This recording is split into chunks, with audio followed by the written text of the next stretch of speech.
Welcome to Supply Chain Next with your host, Richard Donaldson.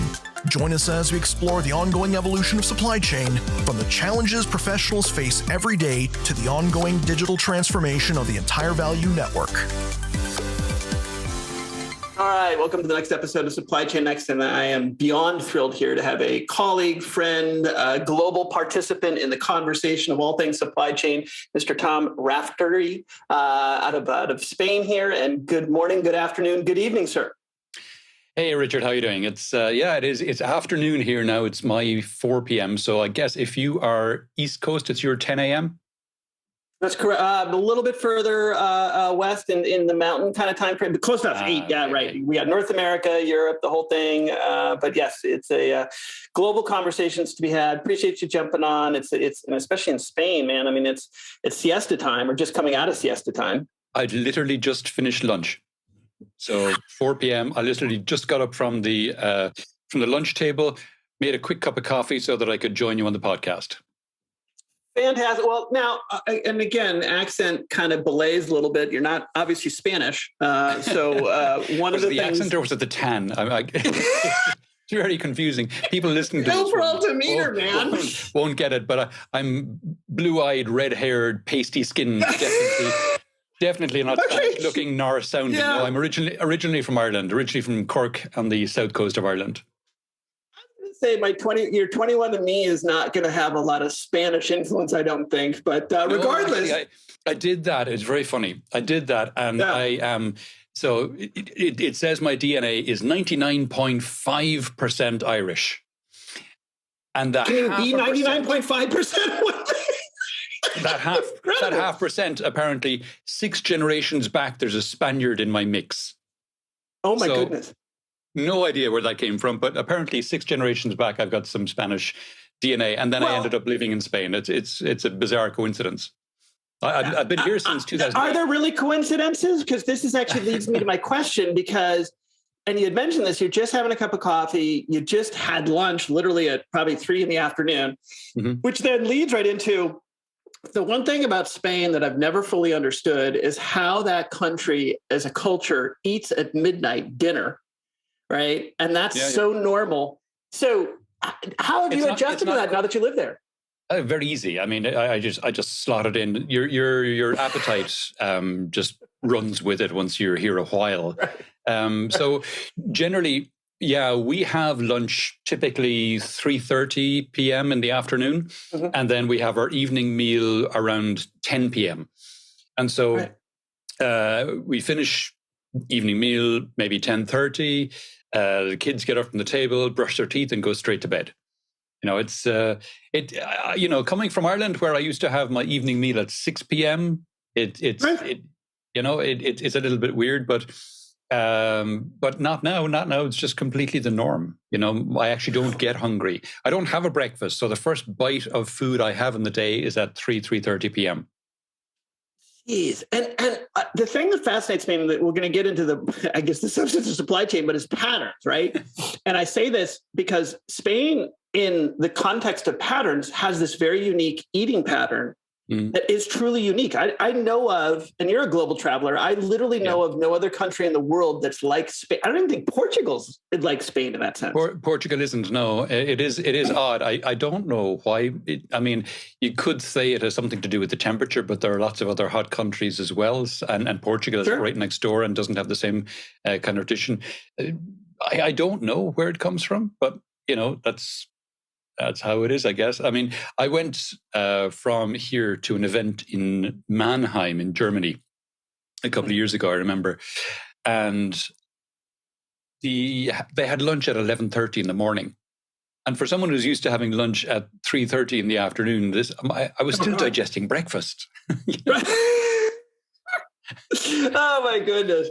So, fascinating. Anyways, it's always fun to kind of pick apart all the different things that are going on in the world. But let's jam in here. I mean, everyone, you are a very well-known character in the world of all things supply chain. You've been an ombudsman, to say the least, for the last 5-6 years. You were hired, I think, at SAP to actually be a voice and hopefully a participant in the global narrative around all things supply chain. However, how did you start? Now, this is the origin story that we always like to get into. As a character today, you're not someone who is, this is we're getting up to 60 episodes. So we're kind of trailing your podcast by a little bit, but kind of getting it there. We're chasing you. But the long story short here, the question is, my supply chain, if I remember correctly, I think the next episode of the Digital Supply Chain podcast is going to be episode 271. Jesus, congratulations. You have a little bit. No, seriously, how far does that go back? Is that 6 years, 7 years, or 5 years? 3.5. Oh, Jesus. I started the podcast in June, July 2019.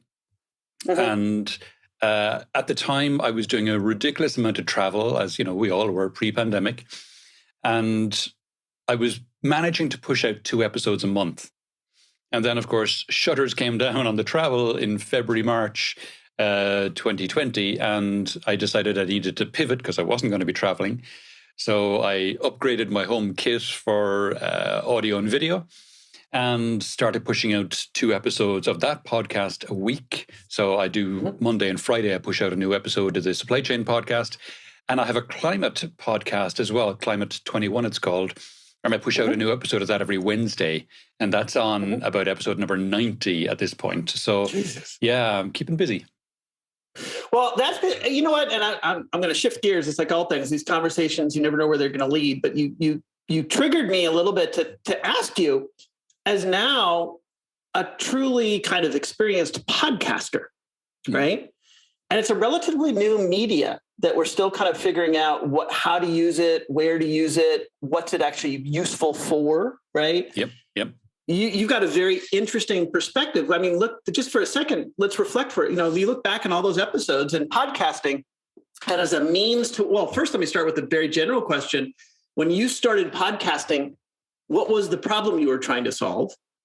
And now fast forward to where we are today, reflecting on it, how have you modified or evolved, or how would you counsel someone who's, you know, wanting to get into podcasting for B2B or even B2C type activities?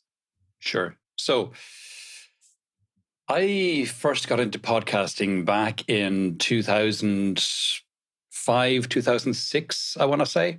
That's when I started my first podcast. It was called Pod Leaders. And it was a podcast that I started to interview the kind of top voices in what was known at the time as Web 2.0. And so I had some really, really interesting people on the podcast. I had people like Vint Cerf, who was the chief internet evangelist for Google. He's great. He's fantastic. He's a lovely, lovely guy. And Dan Brickman, who was the inventor of the spreadsheet, for example, and, you know, a bunch more. And so I ran that for a number of years, and then it kind of petered, and then I dropped out of the podcasting space and just continued working as I was working for an industry analyst firm at the time. And then after I joined SAP in 2016, I started a podcast around IoT. And because that's what I was brought into SAP to be, as an IoT evangelist initially. And then through an accident of reorganization, I found myself in the supply chain organization. And I didn't know a lot about supply chain at the time. I had worked in a supply chain software company back in 2002 to 2004. But that was, you know, 12 years earlier. So I wasn't contributing a whole lot to the team I was on because I was doing a lot of keynotes running around the place.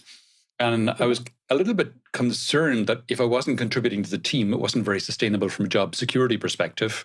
So I thought, what am I going to do? And then I said, well, I could start a supply chain podcast. And that way I could bring in experts onto the podcast who actually know about supply chain, give them a bit of a platform, and at the same time, learn about supply chain myself through osmosis. And I pitched this to my manager. He loved the idea. And thus was born the Digital Supply Chain podcast. Well, okay. So again, a lot of affinity overlap between us, but I love that because I'm very much in the same mindset. The conversation with, and lucky enough to really, have a conversation with thought leaders, like yourself, right? And when you do, the creative synthesis of ideas that happens is truly what's kind of shaping the world narrative right now, right? And so part of the reason I'm asking the question is podcasting, there's something about the open discourse, right, that the internet and podcasting kind of enables that allows people in these various thought leader positions to really almost like media propaganda in a way, right? I mean, it's kind of the internet enables everyone to be a propagandist, if you will. And I mean that in both positive and negative ways, right? Sure, podcasting is one of the main vehicles with which to kind of push that out there. But it's still kind of new. And if you were in 0506, you're like a godfather of podcasting. Like, I'm not sure, you must have been one of the first 5 podcasters ever. Not first 5, because they had been around a few years before that, all right. But I was pretty early to it. I remember the first couple of episodes I recorded using a dongle hanging off a regular telephone. So I was recording actual telephone conversations. And then I started using... Then I started using Skype, and there was a built-in call recorder plug-in for Skype that you could get from a company called Ecamm. They're still in existence, great company, do some lovely software. So they had a plug-in for Skype, which allowed you to record, and that made my call recordings significantly better in terms of quality. So that kind of developed from there. But even then, even in kind of 2006 timeframe, I was, rolling my own RSS feed for the podcast. It wasn't, it's so much easier now when you've got hosting companies like Buzzsprout, et cetera, who do it all for you. That makes it so much easier. Totally. Well, again, this is sort of an audible there, but as now even finding out more about your podcasting history, I mean, you were at the forefront of this sort of modern, I like to call it, we talk a lot about influencers in the world of consumer world, but there's something about business influencing that's a little bit different, and I always make the contrast between Facebook and LinkedIn. They're both social platforms, but we act very differently on those, right? And kind of in the world of business influencing, it's not the same rules as someone like a Kim Kardashian or a Paris Hilton or whoever, right? And how they influence. Thankfully. I was going to put yes, thankfully, thank God. A little more practical, a little more educational, but regardless, we're still kind of figuring out how to do all that. So, but let me go back and start at the beginning, because you're a fascinating person with a fascinating history, and we do have, like I'm sure you do, have a pretty broad spectrum of listeners, from people in undergraduate programs to graduate programs to people even thinking about getting into supply chain. So, what's your origin story? How did you start? Where did this 99.5% Irishman find his way into the world of where you are now? Sure, yeah. So it all starts because I'm a bit ADD. So because I'm a bit ADD, I'm always interested in whatever is new and shiny. And so consequently, growing up as a kid in Ireland, the thing in the late 80s that was really interesting and new and happening was science. And I was very lucky in my second level school education. I had a great biology teacher called Rory Murray, and he inculcated in me a great love of biology. And my dad as well was fantastic. I used to go to the countryside every weekend with him. So I had this love of nature and biology. So I went to university, started studying biology, and it was great because there was always new things happening, particularly in the likes of genetics. Molecular biology at that time was really cool and happening. So I got into all that. And then I started into a PhD in biological control, which again was very new at the time. And that was, a way of controlling pests, but without using chemicals, using biological forms of control. And at the same time, because, ADD, I started getting into technology and computers, and I bought a computer and taught myself how to use it. And then, went to the university and said, I've learned all this stuff in computing. Do you want me to teach a course to the undergrads? And they were delighted. So I did. And then I approached some local businesses and said, I'm teaching a course in computers in the university. Would any of your customers like some training in computers? And they said yes. So I ended up setting up a computer software company, initially for training and then for programming. And this was kind of the mid-90s. And, so much was happening there that I didn't actually get to finish the PhD, because I was looking at, in the lab I was in, I was looking at the postdocs who were there, people who'd already got their PhDs, and they were scrounging around trying to get 2 and 3 month contracts. And I was earning more in a week with my technology stuff than they were in a month. And I said, look, okay, it doesn't make sense for me to continue on with the PhD. So I jumped into technology, went into that full-time, set up that software company. We did some really, really cool stuff. And then we merged into another company in 2002.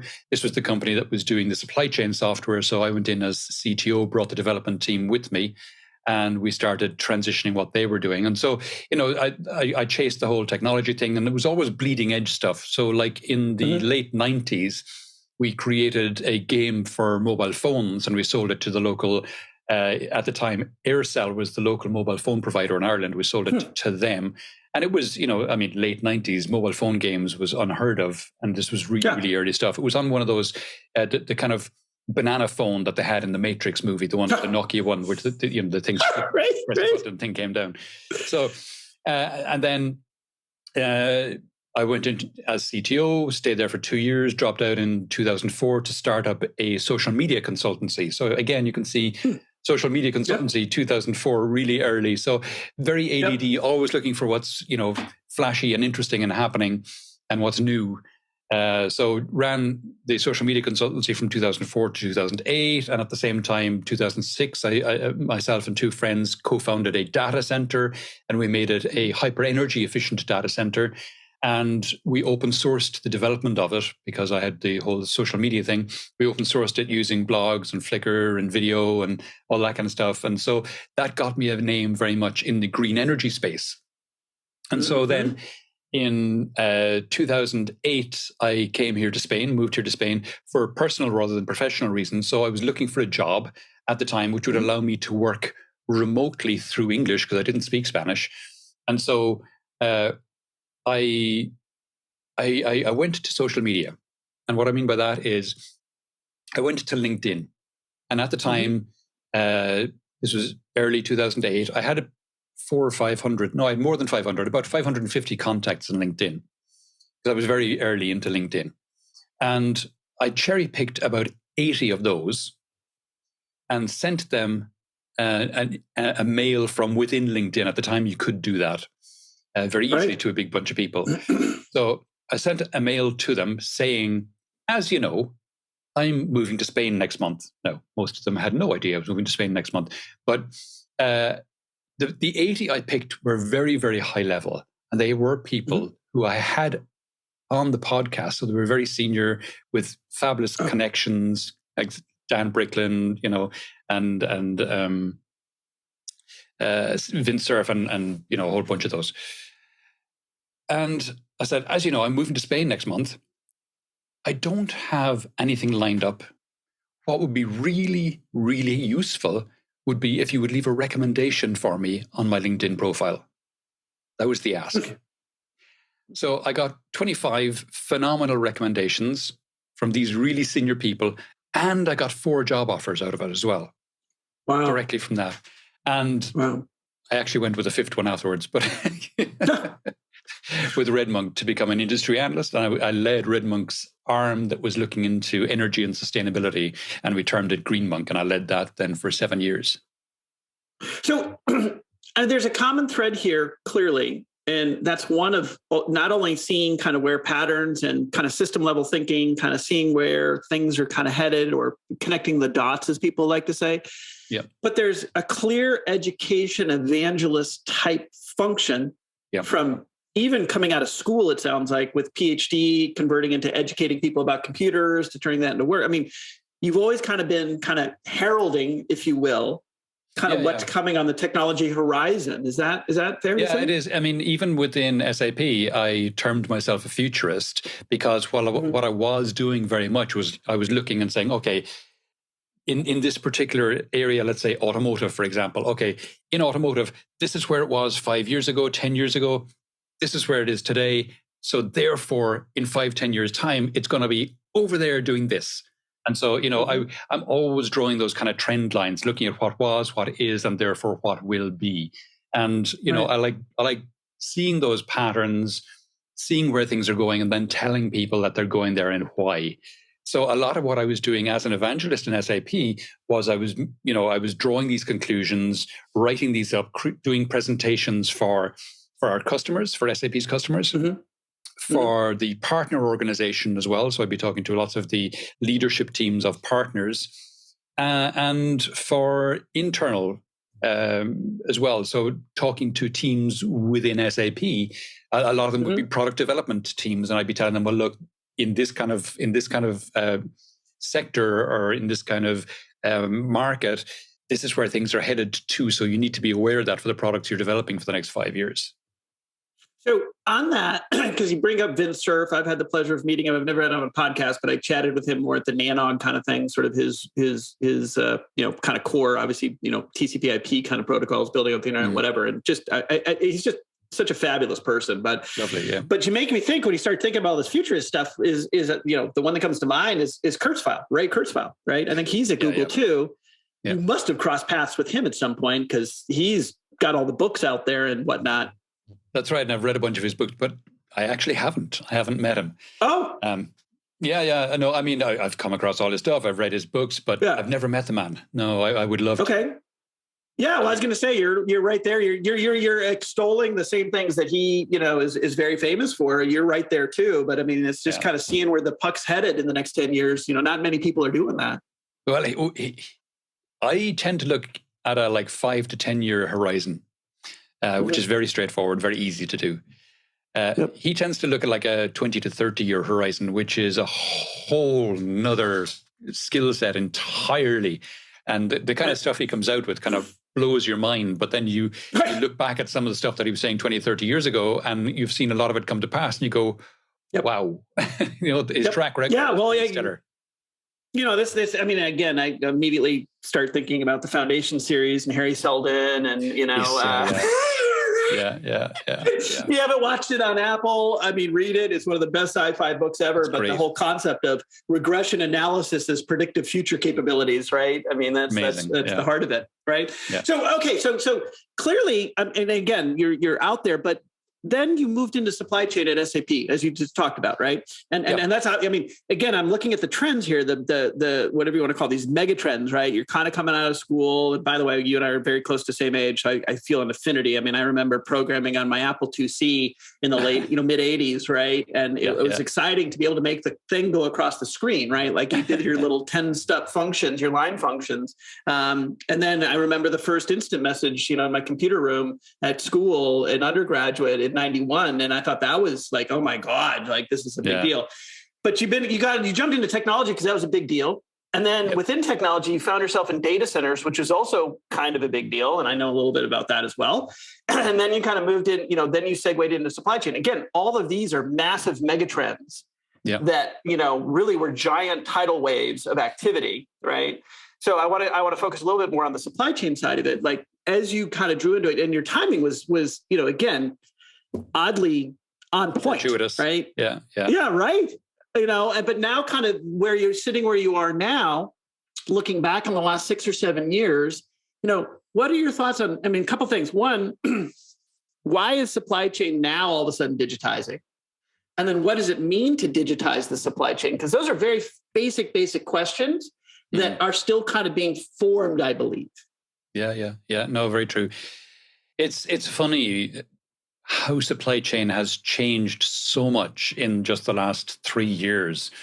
I remember, being at events, supply chain events, 2018, 2019, with SAP colleagues, and one guy in particular, Hans Thalbauer, who's now at Google.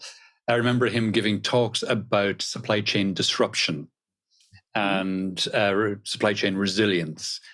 And really, really interesting talks. And he was talking about how supply chains are being disrupted more often, and this was like in December 2019. And, we had no idea what was coming around the corner, or maybe it was November, but anyway, it was whatever. Yeah. Supply chains at that time were optimized for efficiency. So they were made extremely lean, which of course meant they were extremely brittle. They were seen as cost centers. So everything was as optimized out, made as absolutely lean as possible. So it was almost like a perfect storm when COVID hit. and you saw lots of supply chains keel over. And, this has become the forcing factor for digitization, one of the main ones. I mean,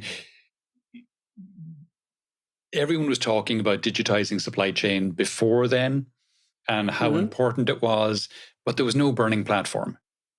Right. Suddenly, COVID came along and everyone was like, oh, wow, we really need to do this, because if we don't, our competitors are going to do it and they're going to, outcompete us. They'll know where their stuff is and when it's arriving, and we won't have a clue. So a lot of it is around that. It's around now supply chain changing from having been seen as a cost center to now being seen as a strategic advantage. And I mean, it's a shame it took something like COVID for people to wake up and realize that, because a lot of companies knew of this or should have known of this already. I mean, the classic example is Tim Cook and what he did with Steve Jobs in Apple. Right.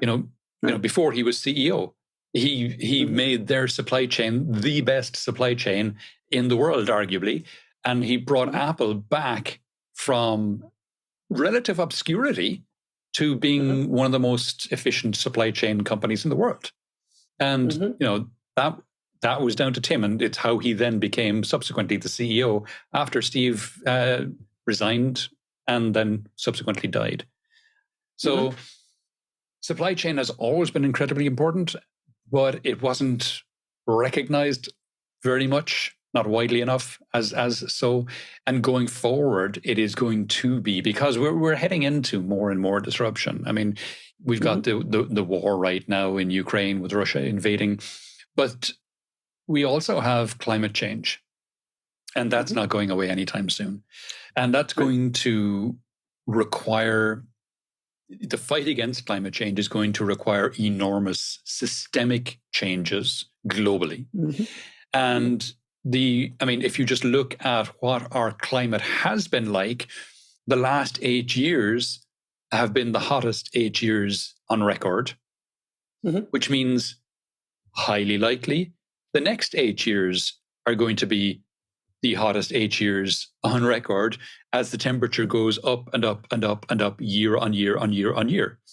And so, you'll get to 2032, 10 years from now, and you look back on the summer of 2022 as kind of calm and balmy.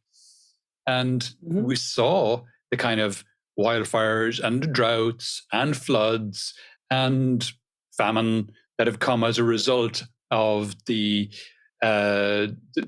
crazy hot weather we had during summer 2022. I mean, you've got massive starvation on the eastern horn of Africa. We've had floods in pretty much everywhere, actually. There was huge floods in China, massive floods in Pakistan, et cetera, and so on and so on and so on. And like I said, in 10 years' time, this will have been a balmy year, because it'll be that much hotter. So those kind of disruptions are just going to continue. The pandemics were always predicted to be likelier in hotter weather, and as we encroach more into nature as well. So again, you had a perfect storm there. The increase in temperatures and the encroachment into, and globalization with lots of travel, and the encroachment into nature and biodiversity meant that the pandemic just went crazy, and it's not going to be the last one. So yeah, we need to have more agile and resilient supply chains. We need to be able to see where everything is, to be able to look ahead, to be using AI to look ahead and see what are likely disruptors, so that we can, do a kind of what if analysis on different scenarios and then choose your best scenario based on that. So we'll see AI, machine learning play a huge part as we continue down this road in supply chain. It's going to be a massive, massive predictor and differentiator for organizations again. 100%. And again, I think there's so much in there to unpack, but let me kind of tighten in on a couple things, because again, I think we flew over this, but you were thinking about sustainability and environmental kind of best practices, if I heard correctly, back in like the 2010s, 2011s, right? Or kind of mid, even before 2000s. Yeah. Okay. So mid, like earlier. Now, it's always been around. I mean, environmental has been around a long time, but again, you're kind of ahead of the pack. And then you kind of segue into supply chain. And now you're bringing these two massive things kind of are colliding together, right? Yeah. The global system that we live in today of now 8 billion people, $100 trillion GDP as measured by GDP global economy, right? 100 billion tons of stuff that we yank out of the ground, split roughly 51-49 between biomass and materials, virgin materials, right? Yep. And let's face it, at 8 billion, we're adding 100 million net new souls per year because you got about roughly on average 155 million people pass away, or 155 million people born, 55 million people kind of pass away every year. I mean, again, all this data is there, right? Like you do the regression analysis, you can see this and you can draw this stuff out 5, 10, 50 years.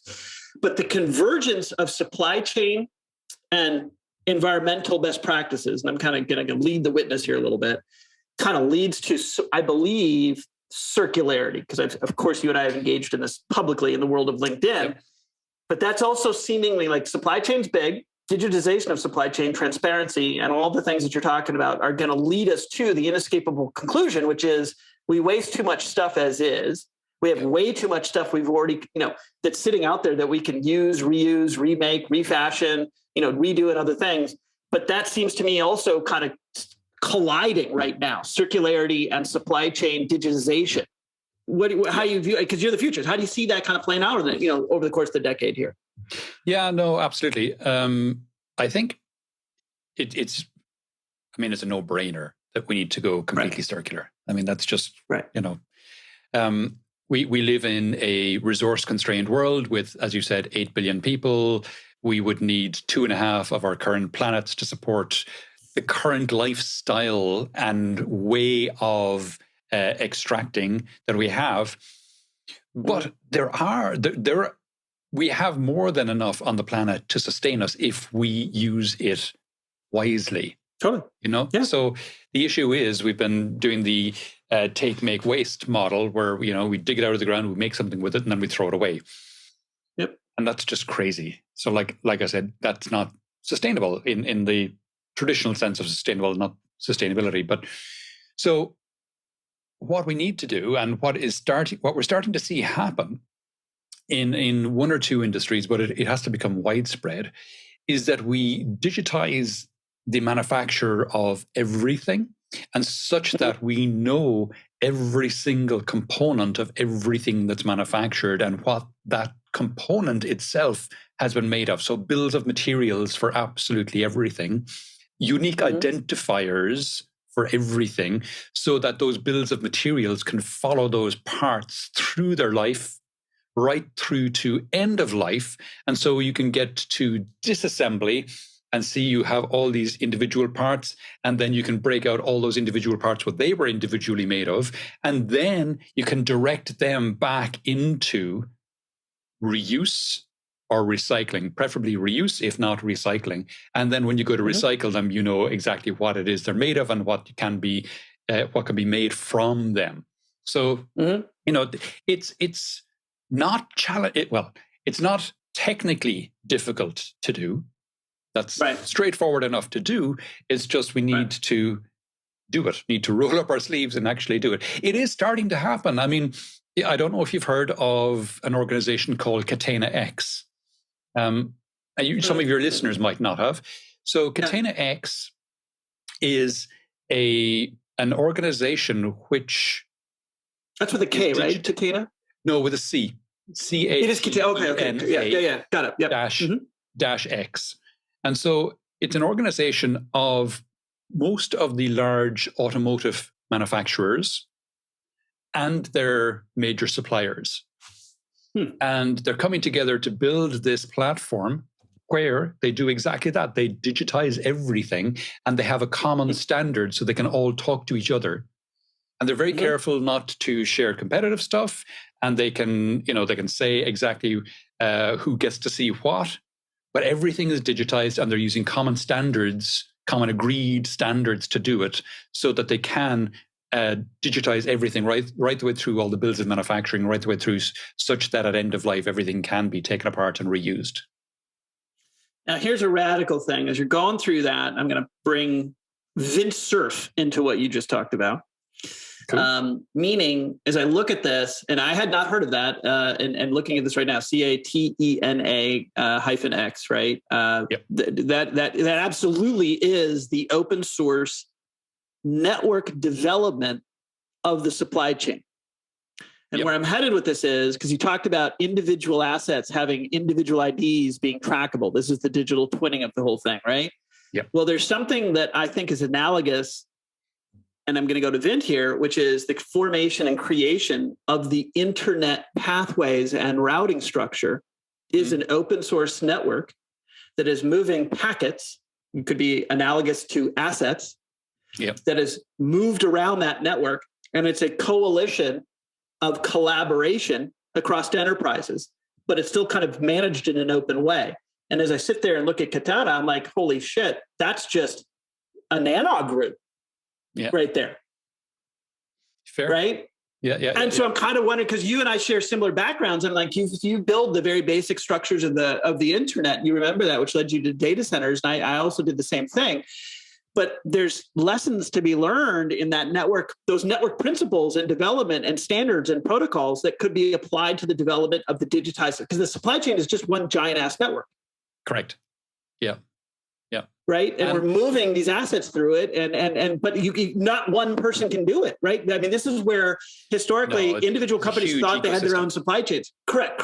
It is inexorably intertwined. Right. The supply chain is one supply chain. You're a piece of it. But that's also a new concept, I think, that people are still kind of digesting. Yeah, no, it is. I mean, you can use the term Gaia if you want to refer to the global supply chain, which is, we're all, to your point, we are all inexorably part of it. We can't escape it. We're all part of it. And it is still horribly, to a large extent, analog. But, again, to your point, we can TCP IP it. We can completely digitize it and have every single component of it be trackable and traced so that we know where it comes from, where it's going to, where it's been. And then, for things like cars, it's important to know come end of life, not even come end of life, come time of sale of a car, we want to be able to see how it has been driven. We want to be able to see, has it been involved in any accidents? All that kind of history, which isn't tracked today, well, maybe by insurance companies, but that's not always available. Depends on the market you're in as well. But if that's all digital and on a blockchain somewhere, that can be just, and it's auto written by the car to the blockchain, then it's all fully available. And, it's not that someone would go along and try and scan every entry there. You would just get, kind of green, amber, red indicators for whether this car is in good shape or not. Yeah, absolutely. Well, I was going to say, as you're showing it, I use this a lot. Carfax is in the U.S. is a company that does all the historic kind of. That's their whole raison d'être, is to be the operational history of the car. I don't think we have that here in Europe. Yeah. Well, so I use that. I've used that analogy to say we're building a Carfax-like record for all assets.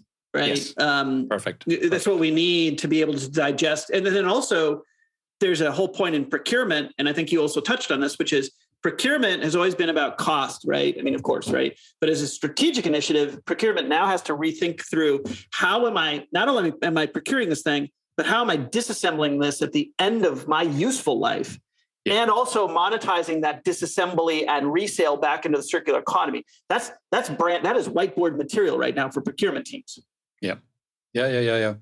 And I mean, the other thing procurement has to be aware of is not just price and disassembly, but also security of supply. So if you are a chief procurement officer, you have to make sure that you're not ordering something that might not actually come when you've contracted for it to come. So that's part of procurement as well, which isn't often talked about, I think. It's that you need to make sure that the organization you're procuring for has the stuff they need to make whatever it is they're making.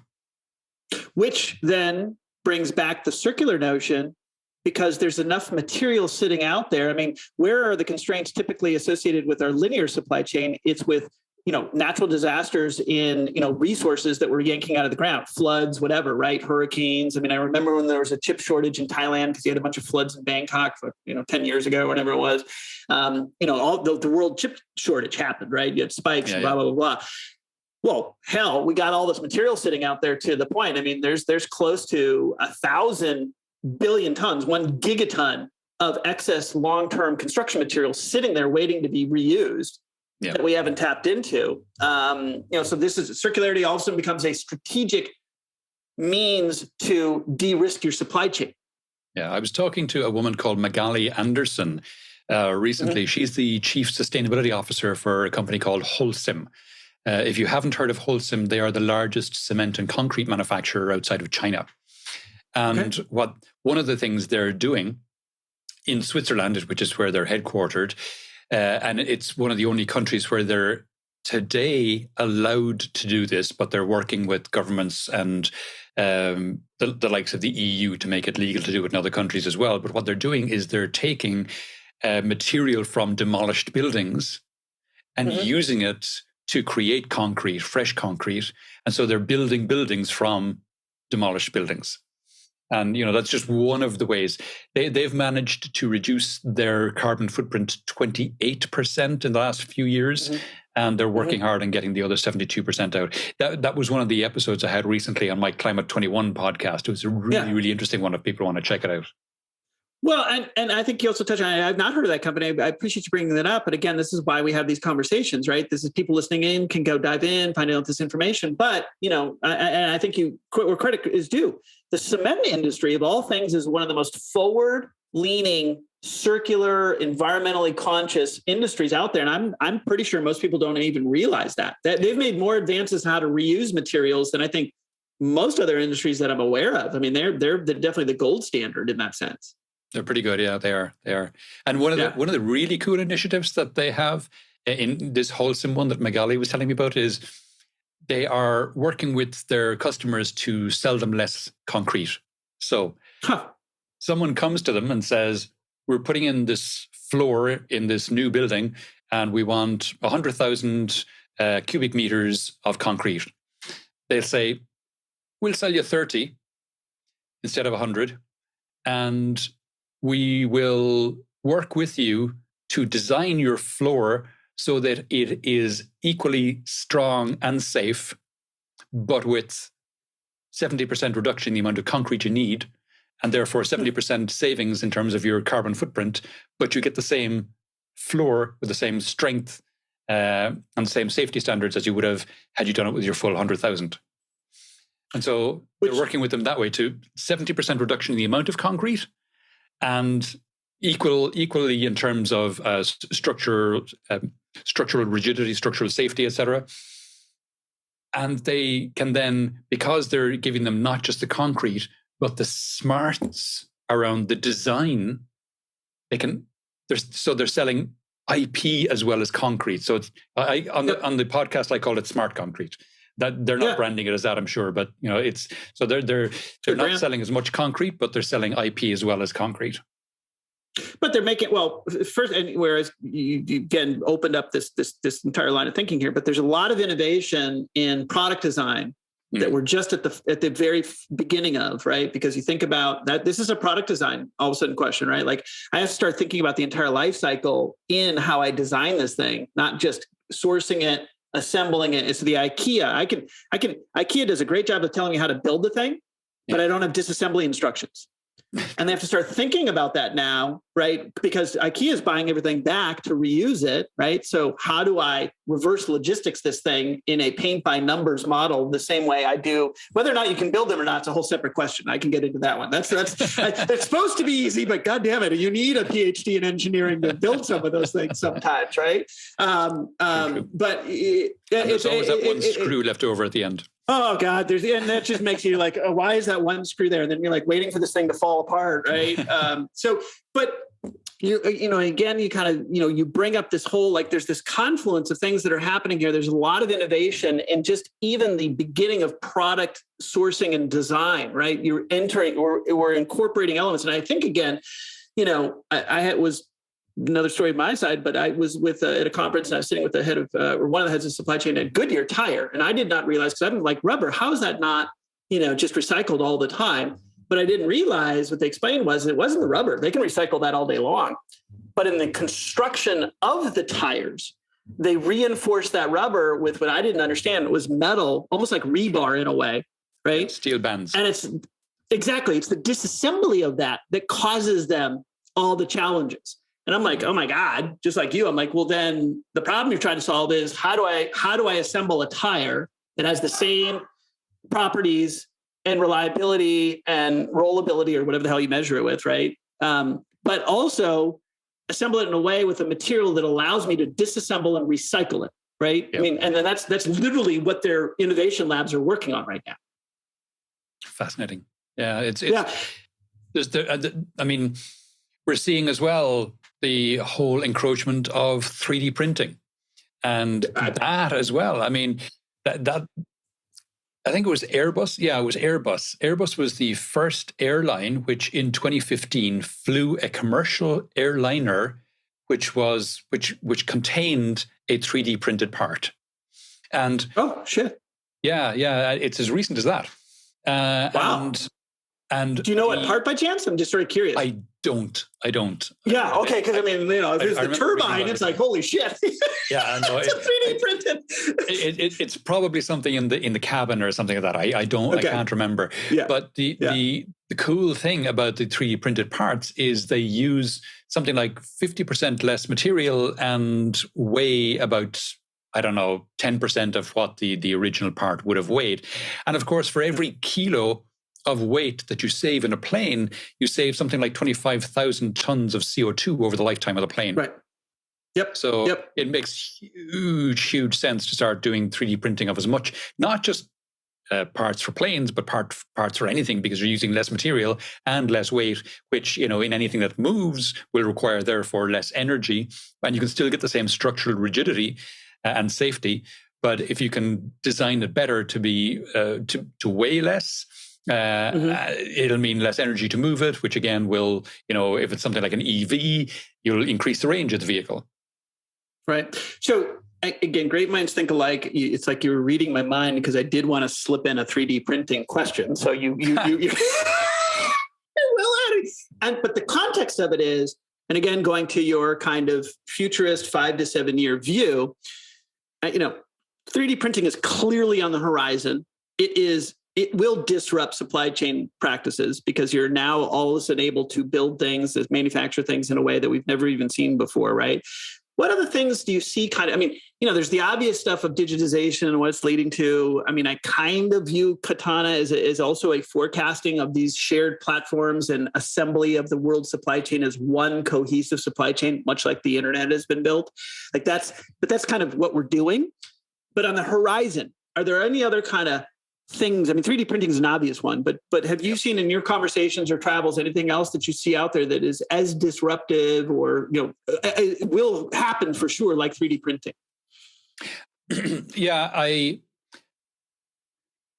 think the big thing that is happening and will just increase in terms of its effect is AI. And I know I've mentioned it already, AI and ML. The changes that you'll start to see happen as we digitize more things and then can run them through AI, they'd just be, mind-blowing in terms of what we'll be able to achieve.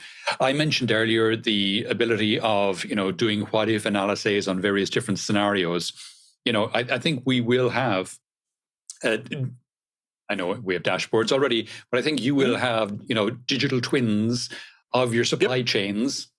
And then you can run real-time what-if scenarios on your digital twin, and then choose your best options out of that. Because that'll be with a proper graphical interface, so it'll be easy to use. You won't have to be a programmer to have to be able to use it. It'll be the likes of the supply chain managers, and so it'll take a huge amount of the guesswork out of decision making.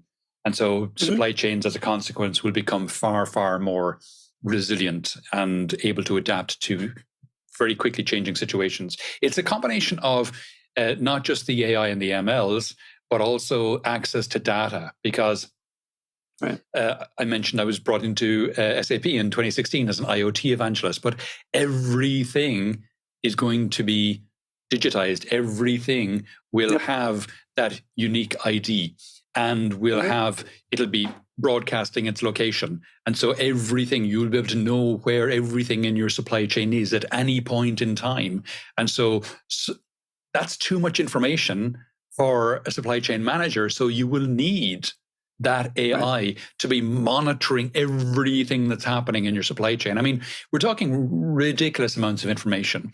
If you think of a temperature sensor in a cold room, the temperature sensor is constantly going, it's -2, it's -2, it's -2, it's, and it does that all day, every day. Someone opens the door, it's -1, it's 0, it's -1, it's -2, it's minus, and that just goes on and on and on until something happens, and then it goes, it's -1, it's 0, it's 1, it's 2, and when it hits the threshold, boom, sends an alert. And it's those alerts, those thresholds that we need to be alerted to. So we don't need all that. It's -2, it's -2. We don't need that. What we do need is to be actively alerted that something's wrong over here. Maybe go and take a look at that. And that, that's when, something's gone above or below a particular threshold. And it's AI will help us sift through all that information and look for not just those single data points, but patterns. Because again, it's easy. Someone opens the door and the temperature rises it. But what if the temperature changes every Monday morning at 3:00 in the morning? Right. Suddenly you kind of go, what's that about? And would you notice it? Would you have noticed it if it's just every Monday morning? But an AI can find that very quickly, because it's looking for patterns that you mightn't see because you've got this huge, huge mountain of data, that you're never going to look through. So this is where the likes of AI steps in and goes, I've seen something weird over here. Maybe you should take a look at that. Right. And I think to your point, there's already reams and reams of data, so much more so that you could not even process it. But through the digitization, through your history of IoT, through the connected tissue of all the assets coming online for that digital twinning of the full supply chain, we haven't even witnessed the amount of data that's about to come at us, right? I mean, it's a torrid flow of data and only gets bigger and bigger and bigger. Okay, we got a few, everything. I always knew this was going to happen, but I got to be conscious of time here a little bit, and we can keep going for hours. I also want to, right now, you're very visible, you're out there, but you also embarked on a new part of your career. And I don't know if, you're talking, I mean, it's obvious on your LinkedIn, but, kind of what's going on with you. You are at this position, a very interesting, point, right? I mean, you're still very much involved in supply chain, clearly environmentalist, and circularity is a big deal for you. But, anything to talk about kind of what's coming up for you in 2023? Yeah, so I took a step back from SAP. I was a global VP there for 6 years. And I may not have timed it well, considering all the layoffs that have happened in the tech industry in the last couple of weeks.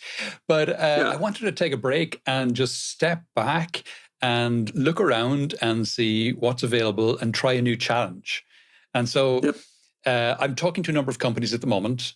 This is November. We're coming into Christmas. There's nothing going to happen until like January, February at the earliest next year. So I've got a while, and I'm not in any rush. I'm playing with doing the podcasts the whole time, and doing a bit of consultancy work here and there as well for people, and doing a couple of talks here and there. So I'm fine. I'm good, but I am looking around to see where the next challenge can be. So, and I had this as kind of a lead in on the supply chain podcast for a couple of weeks there, saying, I'm talking to a number of companies, but there's nothing signed yet. So if anyone else wants to get in touch, feel free. The window's still open for another while. So if anyone else does want to get in touch, give me a shout and we'll have a chat. Well, let me flip it around now, Tom, because there's also, you have spent your career looking at patterns, looking at things, and whether you like it or not, you've been fortunate enough to be at some of the biggest tidal waves in the last 20, 30 years, right? Through technology, through data centers, through IoT, sustainability, environmental, supply chain now. In a way, how are you, what would you want to see done in the next 5 to 7 years? How would you look at 2030 and look back over these last 8 years and go, yep, Tom Raftery did what he was supposed to do, accomplished what he needed to do? If you had kind of your, like, I was able to get out and foment a narrative around, I don't know, digital twinning or something, you know what I mean? Or whatever. I mean, do you even think in those terms? Because I feel like you could do that almost. Yeah, no, I do. So 2030 is a good year to choose. It's 7 years from now. The reason I say it's a particularly good year is because there have been several really ambitious goals set around 2030, whether it's the UN Sustainability Development Goals, whether it is the EU's 55% emissions reduction by 2030, whether it is China's 2030 development goals, whether it's even the Biden administration's 2030 goals. I know Biden isn't going to be a president in 2030, but they have set goals for 2030, particularly around climate. They have said they want to have a 52% reduction in emissions by 2030, if I remember correctly. Now that's against the 2005 baseline, so not as ambitious as the EU target, which is 55% against the 1990 baseline. But still, I mean, it speaks to a direction of travel. Those numbers, without context, are meaningless. So to try and put a bit of context around them, the 55% reduction in the EU by 2030, well, we've already gotten it down 24% out of that 55 just over the last couple of decades. So that means there's 31% to get out in the next 7 years. Now, in 2020, with the lockdowns, we dropped 7% in 1 year, which was, phenomenal.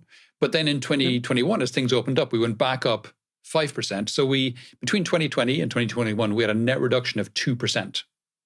In the next 7 years, we've got to get down 31%. The scale of the changes that are going to be required to hit those, and they're not actually goals. This is legally binding on all 27 nations of the EU. So this has to happen. So the scale of the changes that are going to be required to meet those goals in the next 7 years is beyond most people's comprehension. And so that is something that I am keen to be involved in. Either with organizations, with companies, helping companies reduce their emissions, or, I don't know, with countries maybe, I don't know, we'll see. But it for me, that is going to be... Could you try again? Sorry, my Siri is jumping in there. Yeah, that's okay. I know that. We're hitting the time, so I'm with you. Yeah. For me, that is going to be the biggest thing that happens globally in the next 7 years. And 7 years, first of all, it's a short time frame, but it's not going to stop in 2030 because that 55% is going to be the low-hanging fruit, which means 2030 to 2040 and 2040 to 2050, we're going to have to work even harder again to get the other 45% out of the system. So what it's going to mean is that businesses and countries and cities and et cetera, but businesses are going to have to look at every single decision and view it through not just a financial perspective, but also a climate perspective. They'll have to have those lenses for looking at every single decision. So the global economy is going to become the climate economy because everything will have to be weighed both on its financial and its climate implications. It's got to be enormous. It's a great way to put it. The climate economy. I think it's a great way to put it. You must know the people at the Circle Economy Group, right? Out of the Netherlands there? Yeah. I mean, Mark DeWitt, Martine, I think is the CEO over there or whatever. I mean, they're the ones publishing the data that needs to be digitized and all that sort of stuff. Anyway, like I said, I got to stop us there because we're at an hour. I promise to you, I'm sure you got a busy schedule. We literally will be doing more of this, I swear, because this is a conversation that just is ongoing. You are in the middle of it. It's exciting to watch what you're doing. So, it's just been a treat to have you here. Wonderful conversation, and I mean, it's going to be fun to kind of track where you're headed next in 2023 as well. Thanks, Richard. Thanks so much for inviting me on the podcast. I really appreciate it. Thanks for listening. If you have any comments about this episode or topics on supply chain you'd like us to cover, you can reach us at supplychainnext@requis.com. And while you're at it, check out the Requis platform at supplychain.requis.com. Requis allows you to manage the full asset lifecycle in the cloud while collaborating with your entire value network to buy, manage, and sell your assets. Find out more at requis.com.